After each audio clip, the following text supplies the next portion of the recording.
मैं डॉक्टर भामा अग्रवाल आपके अपने यूट्यूब चैनल पर आपका स्वागत करती हूँ, अभिनंदन करती हूँ।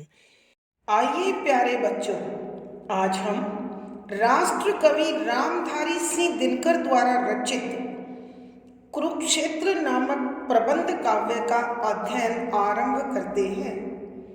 यह प्रबंध काव्य 7 सर्ग में विभाजित है और हम आज उसके चौथे सर्ग का अध्ययन करेंगे। इस चतुर्थ सर्ग में महाभारत के युद्ध के कारणों, सच्चे योद्धा का धर्म, हृदय और बुद्धि का द्वंद्व, भीष्म पितामह द्वारा किए गए कार्यों का वो स्वयं विश्लेषण आदि विषयों का यहाँ विस्तार पूर्वक वर्णन करते हुए विचार किया गया है। महाभारत के युद्ध के पश्चात जब युधिष्ठिर भीषण नरसंहार को देखकर पश्चाताप और ग्लानि से भर उठते हैं तो अपने शोक का निवारण करने भीष्म पितामह के पास पहुंचते हैं।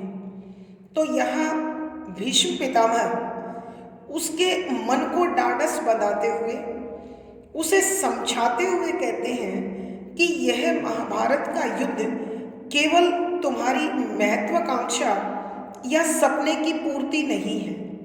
इस युद्ध में न जाने कितने सारे कारण थे जो एक उचित अवसर की तलाश कर रहे थे और वो उन्हें इस समय तुम्हारे और तुम्हारे कौरव भाइयों के युद्ध में प्राप्त हो गया। इसीलिए संपूर्ण भारतवर्ष के योद्धा जो चाहे किसी भी कारण से क्षुधित थे, वो कुछ तुम्हारी ओर और कुछ कौरवों की ओर अपनी अपनी भावना के अनुसार, आवश्यकता के अनुसार, संकल्प के अनुसार अथवा प्रतिशोध के अनुसार बटकर खड़े हो गए थे। यह तो युद्ध होना ही था जो अवसर की तलाश में इधर उधर भटक रहा था।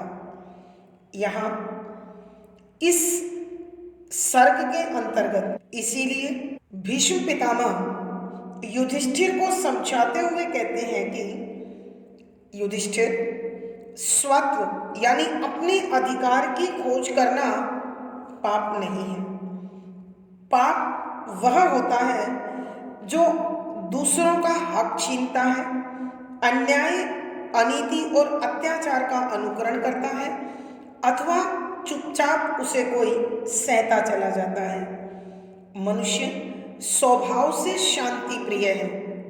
जहाँ तक संभव होता है वह लड़ाई झगड़े और युद्ध जैसे कारणों से बचना चाहता है, लेकिन जब दानवता इतनी अधिक बढ़ जाती है कि सहने की शक्ति जवाब दे देती है तो प्रतिशोध, युद्ध अथवा प्रतिकार के सिवा कोई दूसरा रास्ता नहीं बचता।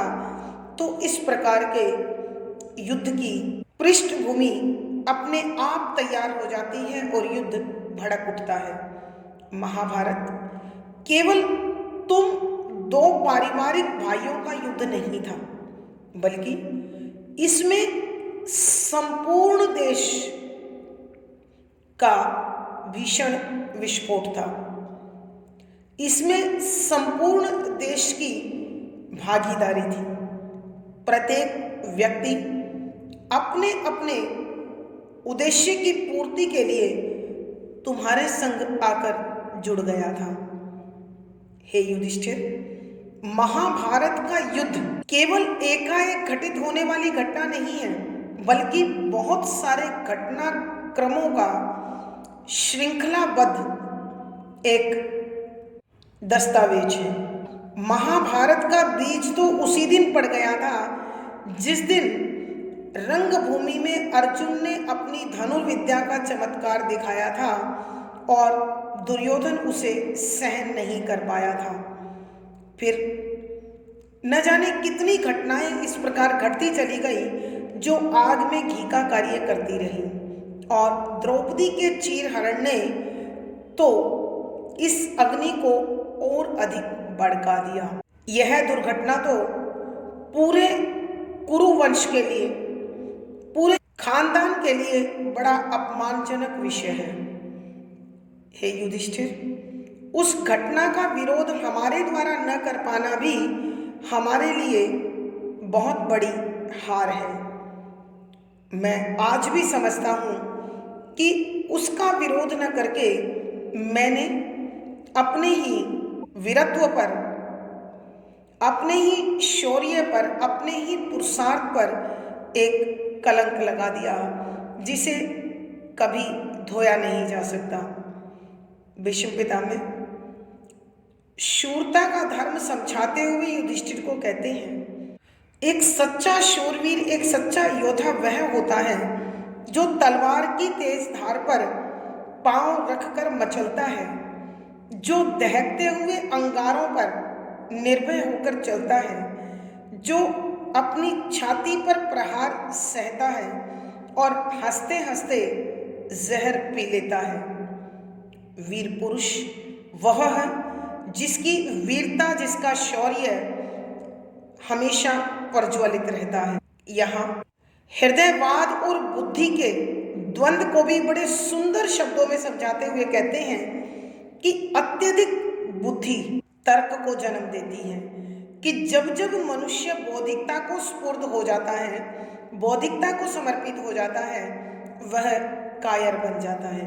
क्योंकि न्याय अन्याय, नीति अनीति, पाप पुण्य पर वह तर्क की उस सीमा तक पहुंच जाता है कि धीरे धीरे करके उसका जोश, उसका शौर्य कुंठित होता चला जाता है। इसलिए वो समय पर कोई फैसला नहीं ले पाता और जीवन में अंत तक अपमान झेलता रहता है।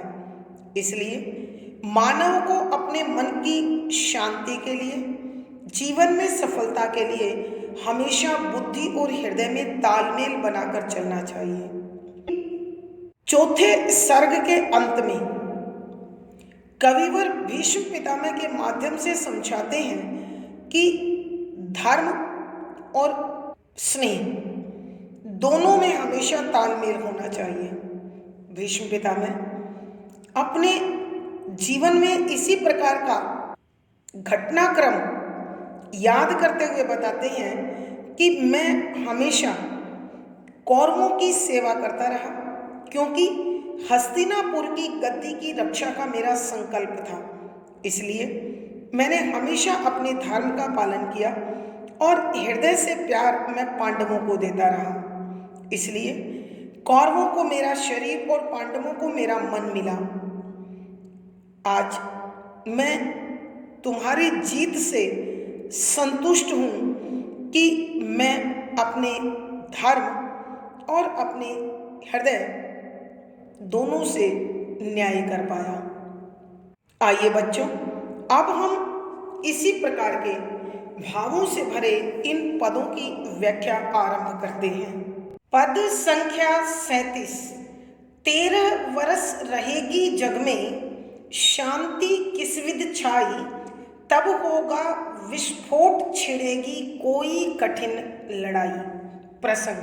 प्रस्तुत पद हमारी हिंदी की पाठ्य पुस्तक आधुनिक हिंदी कविता में संकलित राष्ट्र कवि रामधारी सिंह दिनकर द्वारा रचित प्रबंध काव्य कुरुक्षेत्र के चौथे सर्ग से लिया गया है। संदर्भ। इस सर्ग में विशेष तौर से महाभारत युद्ध के कारणों पर प्रकाश डालने की कोशिश की गई है। जब कुरुक्षेत्र के मैदान में महाभारत के युद्ध के समापन पर भीषण नरसंहार, रोती बिलखती मानवता तथा अपने परिजनों के लिए तड़फते पारिवारिक सदस्यों को देखा तो युधिष्ठिर का हृदय अत्यधिक पीड़ा से भर गया और वह पश्चाताप तथा आत्मगिलानी से भरकर जीत को निरर्थक मानने लगा बेईमानी मानने लगा और संन्यास को अपने लिए उचित स्वीकार करने लगा। ऐसी स्थिति में जब उसने अपने मनोभावों को भीष्म पितामह के समक्ष प्रस्तुत किया तो भीष्म पितामह उसे युद्ध के कारणों के विषय में समझाते हुए कहते हैं कि व्याख्या शब्दों के अर्थ साथ साथ 13 वर्ष साल रहेगी, कायम रहेगी जग दुनिया में शांति, दिखाई देने वाली शांति किसी किसी विध तरह छाई बनी हुई। तब उसके बाद 14वें वर्ष होगा, हो जाएगा विस्फोट, विद्रोह, क्रांति छिड़ेगी, छिड़ जाएगी, कठिन भयंकर लड़ाई झगड़ा। भीष्म पितामह युधिष्ठिर को समझाते हुए कहने लगे कि हे युधिष्ठिर, यह महाभारत का युद्ध केवल तुम्हारी अथवा दुर्योधन की इच्छाओं का परिणाम नहीं है, बल्कि इस महाभारत के युद्ध में संपूर्ण भारतवर्ष के राजा महाराजाओं का अपनी अपनी इच्छाओं के अनुरूप, प्रतिशोध के अनुरूप भागीदारी थी। इसी संदर्भ में राजसूय यज्ञ का उदाहरण देकर महर्षि वेद व्यास द्वारा की गई भविष्यवाणी की ओर संकेत करते हुए भीष्म पितामह युधिष्ठिर से पूछते हैं कि हे युधिष्ठिर, क्या तुम्हें राजसूय यज्ञ के अंत में महर्षि व्यास द्वारा की गई वह भविष्यवाणी याद है जिसमें उन्होंने कहा था कि आकाश में नक्षत्रों का दुष्ट योग मुझे दिखाई दे रहा है और 13 वर्ष तक किसी प्रकार शांति बनी रहेगी, लेकिन उसके बाद महाक्रांति फूटेगी। उसी संदर्भ में बात करते हुए कहते हैं कि 13 वर्ष रहेगी जग में शांति किस्मत छाई। कि हे युधिष्ठिर, उन्होंने कहा था 13 वर्षों तक इस संसार में किसी न किसी तरीके से वातावरण शांत बना रहेगा, अर्थात दबे हुए लावे, दबा हुआ क्रोध, प्रतिशोध की धधकती हुई ज्वाला किसी तरह शांत बनी रहेगी, लेकिन तब होगा विस्फोट, छिड़ेगी कोई कठिन लड़ाई। और उसके बाद जब ये 13 वर्ष बीत जाएंगे तो कोई न कोई भयंकर विद्रोह, क्रांति का जन्म होगा और एक भयानक युद्ध शुरू हो जाएगा। तो हे युधिष्ठिर, तुम्हें मालूम है कि 13 वर्ष जो तुम्हारे वनवास और अज्ञातवास के थे किसी तरह शांत बने रहे, लेकिन राजसूय यज्ञ के दौरान जिन राजाओं के हृदय में ईर्ष्या, द्वेष, प्रतिशोध के बीज रोप दिए गए थे, वो समय पाकर और अधिक बलवती हो गए और अधिक मजबूत हो गए और परिणाम वो सब इस महाभारत के युद्ध का अभिन्न हिस्सा बन गए। आइए बच्चों, हम एक बार फिर इस पद की व्याख्या करते हैं। यहाँ भीष्म पितामह युधिष्ठिर को समझाते हुए कहते हैं कि हे युधिष्ठिर, यह भीषण नरसंहार न तुम्हारा दायित्व है और न केवल दुर्योधन का, बल्कि इसमें संपूर्ण भारतवर्ष के राजा महाराजाओं की भागीदारी है।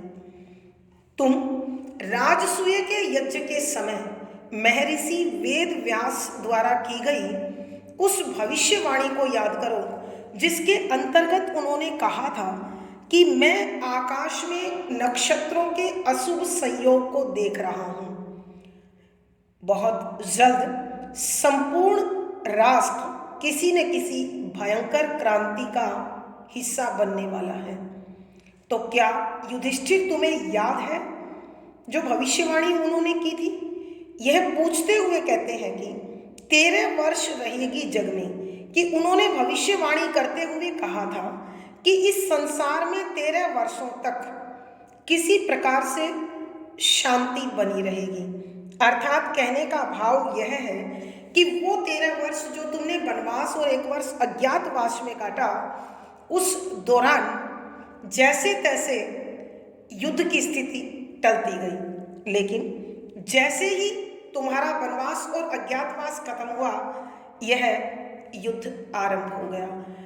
तब होगा विस्फोट, छिड़ेगी कोई कठिन लड़ाई, कि उसके बाद कोई ना कोई क्रांति फूट पड़ेगी और समूचे राष्ट्र में अत्यंत भयानक लड़ाई लड़ी जाएगी।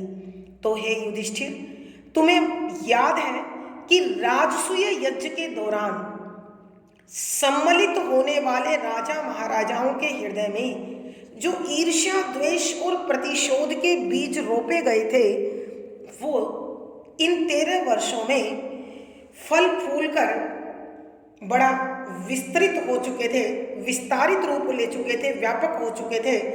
अतः इस विस्फोट का होना तय था।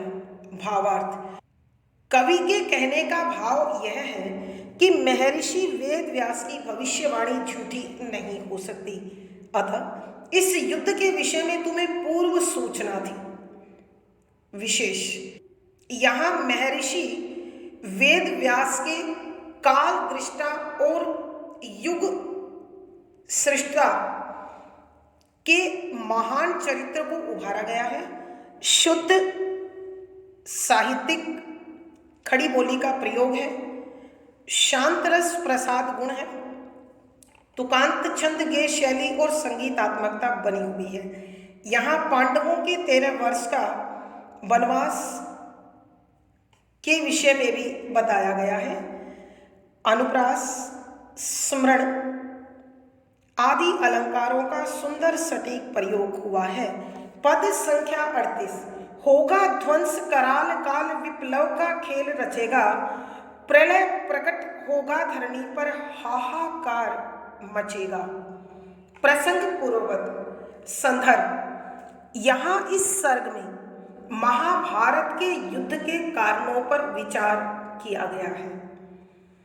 जब कुरुक्षेत्र के मैदान में महाभारत युद्ध के समापन के बाद जो दृश्य युधिष्ठिर की नजरों के सामने आया, उस दृश्य ने उन्हें पश्चाताप और आत्मग्लानि से भर दिया और उन्हें अपनी जीत निरर्थक और बेमानी लगने लगी, तथा ऐसी जीत से उन्होंने संन्यास को, वैराग्य को उचित समझा।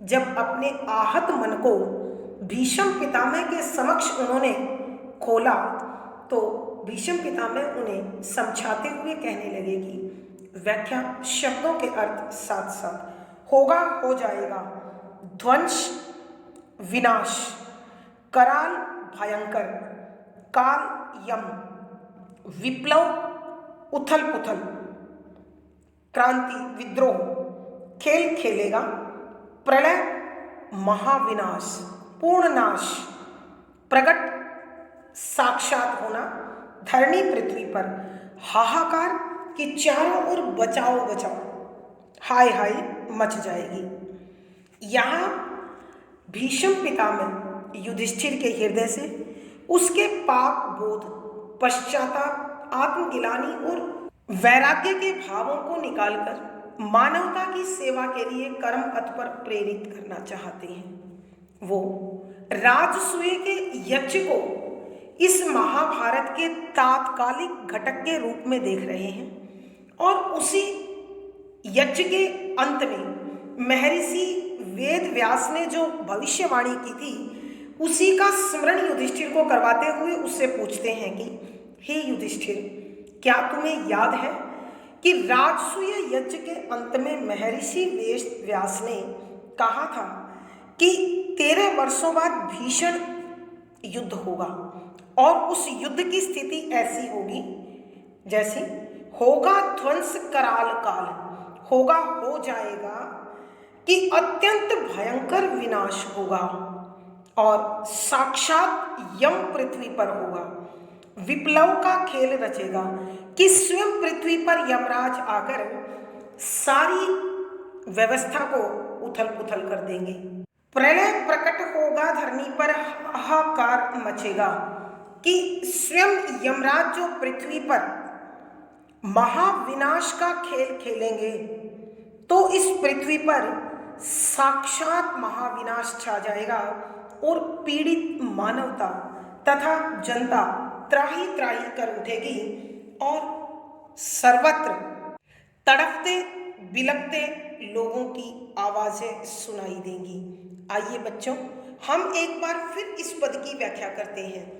यहाँ भीष्म पितामह युधिष्ठिर के हृदय से पाप बोध, पश्चाताप, आत्मगिलानी और वैराग्य के भावों को निकालकर मानवता के पथ पर अग्रसर करते हुए उसे समझाते हैं कि हे युधिष्ठिर, यह पूर्व में तय था, क्योंकि तुम्हारे यज्ञ के अंत के समय महर्षि वेद व्यास ने पहले ही भविष्यवाणी कर दी थी कि 13 वर्षों बाद भयानक युद्ध होगा और पृथ्वी पर महाविनाश की रचना होगी। क्या तुम्हें याद है? उसी घटना का स्मरण कराते हुए, उल्लेख करते हुए कहते हैं कि होगा ध्वंस कराल काल, कि पृथ्वी पर अत्यंत भयानक विनाश होगा। काल विप्लव का खेल रचेगा कि स्वयं यमराज इस पृथ्वी की सारी व्यवस्था को अस्त व्यस्त कर देंगे, उथल पुथल कर देंगे और स्वयं उनके द्वारा प्रलय प्रकट होगा, धरनी पर हाहाकार मचेगा कि स्वयं महाविनाश पृथ्वी पर होने लगेगा और सारी जनता त्राही त्राही कर उठेगी। चारों ओर से रोते बिलखते तड़पते लोगों की आवाजें सुनाई देंगी। अर्थात कहने का भाव यह है कि इस महायुद्ध के विषय में पूर्व सूचना हमें महर्षि वेद व्यास ने दे दी थी, जिसमें पहले से यह जानकारी थी कि इससे पूरी की पूरी मानवता आहत होने वाली है, पीड़ित होने वाली है, आतंकित होने वाली है, दुखी होने वाली है। तो हे युधिष्ठिर, यह घटनाओं का संयोग पहले से बना हुआ था। भावार्थ, कवि के कहने का भाव यह है कि महर्षि वेद व्यास के वचनों से इस महायुद्ध के विषय में पूर्व जानकारी सभी को थी। विशेष यहाँ महाभारत के युद्ध की विनाश लीला का साक्षात वर्णन है। यह मानव जीवन की बहुत बड़ी विडंबना है कि हर सत्य को वो जानता है, लेकिन फिर भी उसे रोकने का प्रयास नहीं करता है। शुद्ध साहित्यिक खड़ी बोली है, शांत रस है, प्रसाद गुण है, तुकांत छंद गे शैली और संगीतात्मकता बनी हुई है। यहाँ अनुप्रास, रूपक, विप्सा, उल्लेख, स्मरण आदि अलंकारों का सुंदर सटीक प्रयोग हुआ है। पद संख्या 39, यह था वचन सिद्ध दृष्टा का, नहीं निरी अटकल थी। व्यास जानते थे वसुधा, जा रही किधर पल पल थी। प्रसंग पूर्ववत संदर्भ, यहाँ चौथे सर्ग में महाभारत युद्ध के कारणों पर विचार किया गया है। जब महाभारत के युद्ध के समापन के बाद कुरुक्षेत्र के मैदान में हुए भीषण नरसंहार को देखकर, रोती बिलखती मानवता को देखकर युधिष्ठिर का हृदय पश्चाताप, आत्मगिलानी और दुख से भर गया, तो उन्होंने प्रायश्चित के लिए वैराग्य को उचित समझा और जब अपने मनोभावों को भीष्म पितामह के समक्ष प्रस्तुत किया, तो भीष्म पितामह उन्हें समझाते हुए कहते हैं कि व्याख्या, शब्दों के अर्थ साथ साथ यह अर्थात युद्ध की भविष्यवाणी, था वचन बाद, सिद्ध प्रमाणित, दृष्टा, युग युगांतर के परे देखने वाला, का नहीं थी, निरी केवल अटकल, रुकावट, अंदाजा अथवा कल्पना। व्यास महर्षि वेद व्यास जानते थे, पहचान चुके थे, वसुधा पृथ्वी जा रही थी, किधर कौन सी दिशा में, पल पल हर पल। यहाँ भीष्म पितामह युधिष्ठिर के मन से पाप बोध, पश्चाताप और आत्मगिलानी को निकालकर उन्हें कर्म पथ पर जोड़ना चाहते थे, और मानवता की सेवा में लगाना चाहते थे। अतः उन्होंने बताया कि हे युधिष्ठिर, यह युद्ध केवल तुम दो भाइयों की इच्छाओं का परिणाम नहीं है, बल्कि यह तो पूर्व नियोजित कार्य था, क्योंकि राजसूय यज्ञ के अंत में स्वयं उच्च कोटि के भविष्य वक्ता महर्षि वेद व्यास ने इसकी भविष्यवाणी उसी समय कर दी थी। क्या तुम्हें उसके विषय में याद है? हे युधिष्ठिर, महर्षि वेद व्यास द्वारा कही गए वो वचन, यह था वचन सिद्ध दृष्टा का, नहीं निरी अटकल थी, कि यह युद्ध की जो भविष्यवाणी की गई थी, यह एक उच्च कोटि के प्रमाणित भविष्य वक्ता के वचन थे। महज एक अंदाजा नहीं था, एक कल्पना नहीं थी जो मिथ्या हो जाती, ये झूठ नहीं हो सकती थी। व्यास जानते थे वसुधा जा रही किधर पल पल थी, कि महर्षि व्यास अत्यंत उच्च कोटि के, युग युगांतर के परे देखने वाले, भविष्य को पूर्ण रूप से जानने वाले थे। यह बात उन्होंने केवल अनुमान, अंदाजे या कल्पना के आधार पर नहीं कही थी, बल्कि तीनों कालों के परे देखने वाले, तीनों लोकों को अच्छी प्रकार से जानने वाले महर्षि व्यास ने ग्रहों के योग को पहले से ही देख लिया था और पृथ्वी की हर गति से वो पहले से ही जानकार थे। अतः पृथ्वी पर कब क्या घटित होगा और उसका परिणाम क्या होगा, इसके विषय में उन्हें पूर्ण जानकारी थी, जो उन्होंने तुम्हारे यज्ञ के अंत में तुम्हें दे दी थी। आइए बच्चों, हम एक बार फिर इस पद की व्याख्या करते हैं। यहाँ भीष्म पितामह युधिष्ठिर के हृदय से पाप बोध, पश्चाताप, आत्मग्लानि और वैराग्य के भावों को निकालकर उसे कर्म पद पर जोड़ना चाहते हैं और मानवता की सेवा में तत्पर करना चाहते हैं। अतः वो समझाते हैं कि यह महाभारत का युद्ध केवल तुम दो भाइयों की इच्छाओं का परिणाम नहीं था, बल्कि तुम्हारे राजसूय के अंत में स्वयं महर्षि वेद व्यास ने इस युद्ध के बारे में पहले से ही सूचना दे दी थी, और यह सूचना झूठ नहीं हो सकती थी, क्योंकि यह था वचन सिद्ध दृष्टा का, नहीं निरी अटकल थी, कि इस युद्ध की जो भविष्यवाणी थी वो एक उच्च कोटि के सिद्ध त्रिकालदर्शी की थी, जो तीनों कालों और तीनों लोकों की हर गतिविधि को बड़ी बारीकी से समझ रहे थे, देख रहे थे, और उन्हें सारी स्थितियों का बहुत अच्छे से ज्ञान था। उनके द्वारा यह युद्ध की घोषणा महज एक कल्पना नहीं थी, अंदाजा नहीं था, अनुमान नहीं था, जो झूठ भी हो सकता था। यह पूर्ण सत्य था, क्योंकि जो इस बात का कहने वाला था, जो इस भविष्य के विषय में बताने वाला था, वो सिद्ध पुरुष था, महामनीषी था। इसीलिए व्यास जानते थे वसुधा जा रही किधर पल पल थी, कि महर्षि व्यास बहुत अच्छे से जानते थे कि हर पल पृथ्वी की गतिविधियां उसे किस ओर लिए जा रही हैं और उनका क्या परिणाम होने वाला है और मानवता पर उसका क्या असर पड़ने वाला है।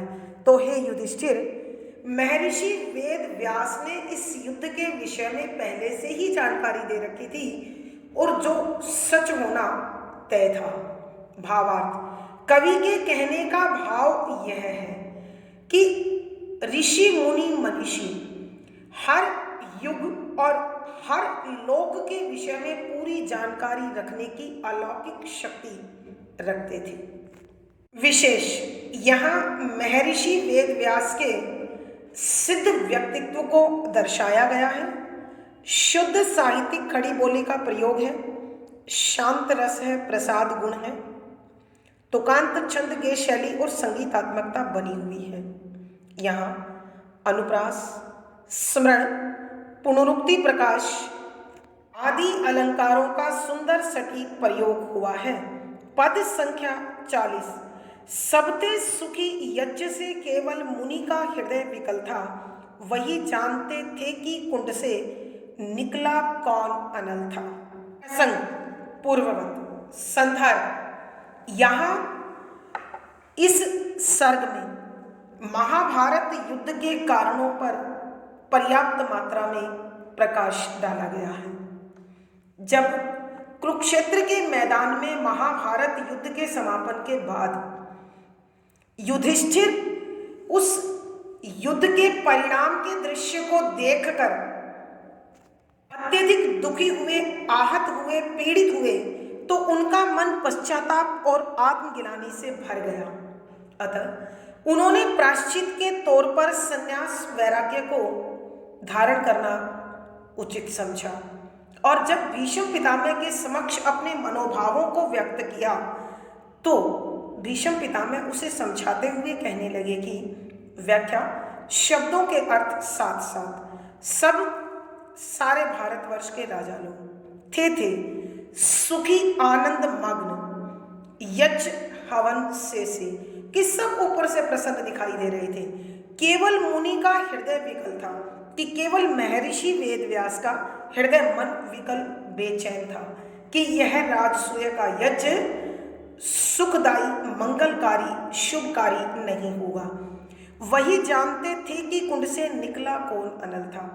वही महर्षि वेदव्यास जानते समझ रहे थे कि कुंड हवन कुंड, यज्ञ वेदी, निकल रहा कौन कौन सा अनल आग। यहाँ भीष्म पितामह युधिष्ठिर के हृदय में भरे प्रायश्चित भाव को निकालते हुए, उसे मानवता के पथ पर अग्रसर करते हुए, मानव सेवा का लक्ष्य बताते हुए कहते हैं कि हे युधिष्ठिर, यह महाभारत का युद्ध केवल तुम दो भाइयों की इच्छाओं का परिणाम नहीं है, बल्कि इसमें संपूर्ण राजा महाराजाओं का योगदान है। उससे भी अधिक आकाश में नक्षत्रों का योग और पृथ्वी की सतह पर होने वाली गतिविधियां भी बराबर भागीदारी दे रही थी। अतः वो युधिष्ठिर को महर्षि वेदव्यास के द्वारा की गई भविष्यवाणी का स्मरण कराते हुए पूछते हैं कि क्या तुम्हें उस विषय में याद है, सबते सुखी यज्ञ से, कि हम सब इस राजसूय यज्ञ को देखकर आनंद मग्न थे, क्योंकि इस यज्ञ की संपन्नता, विराटता इतनी अधिक महत्वपूर्ण हो गई कि हम सब आनंद में थे, प्रसन्नता में थे। लेकिन केवल मुनि का हृदय विकल था, महर्षि वेदव्यास का हृदय अत्यधिक व्याकुल था, बेचैन था, क्योंकि वही जानते थे कि कुंड से निकला कौन अनल था, कि वही इस हवन कुंड से, राजसूय यज्ञ के हवन कुंड से निकलने वाली अग्नि महज मंत्रों उच्चारण से निकली हुई कल्याणकारी अग्नि नहीं थी, बल्कि यह ईर्ष्या, द्वेष और प्रतिशोध की अग्नि विकसित करने वाली अग्नि थी। अर्थात महर्षि वेदव्यास को इस विषय में पूर्ण जानकारी थी कि इस यज्ञ से अनेक राजा महाराजा लोग अप्रसन्न हैं, नाराज हैं, क्षुधित हैं, क्रोधित हैं। उनके मन में समाये हुए भाव दिनों दिन प्रतिशोध की अग्नि को तीव्र कर रही हैं, तेज करने वाले हैं, और एक दिन यह भयंकर रूप अवश्य धारण करेगी।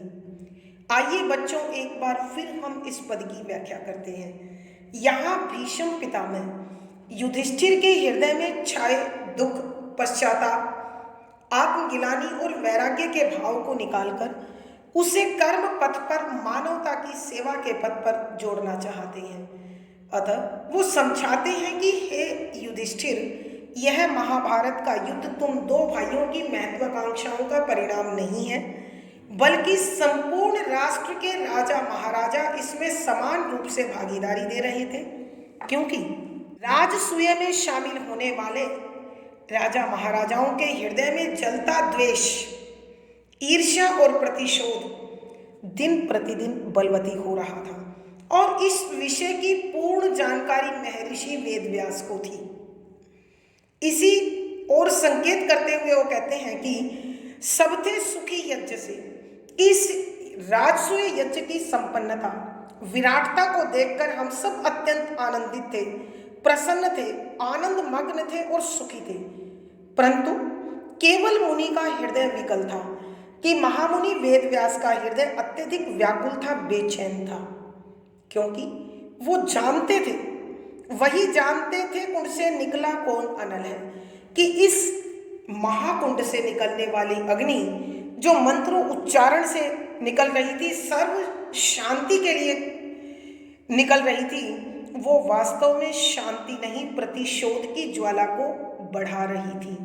वहां बैठे हुए राजा महाराजा इस अग्नि कुंड में प्रतिपल अपनी ईर्ष्या, द्वेष और प्रतिशोध की अग्नि को और अधिक तेज धधका रहे थे और दिन प्रतिदिन वह अग्नि प्रचंड रूप, भयंकर रूप धारण करती गई और इस महाभारत के युद्ध के दौरान महाविस्फोट बनकर फूट पड़ी। भावार्थ, कवि के कहने का भाव यह है कि ईर्ष्या, द्वेष और प्रतिशोध की भावना समय के चलते हुए और अधिक प्रचंड होती चली जाती है। विशेष यहाँ कवि ने महर्षि वेदव्यास के मानवतावादी दृष्टिकोण और पर दुख कातरता के भाव को दर्शाया है।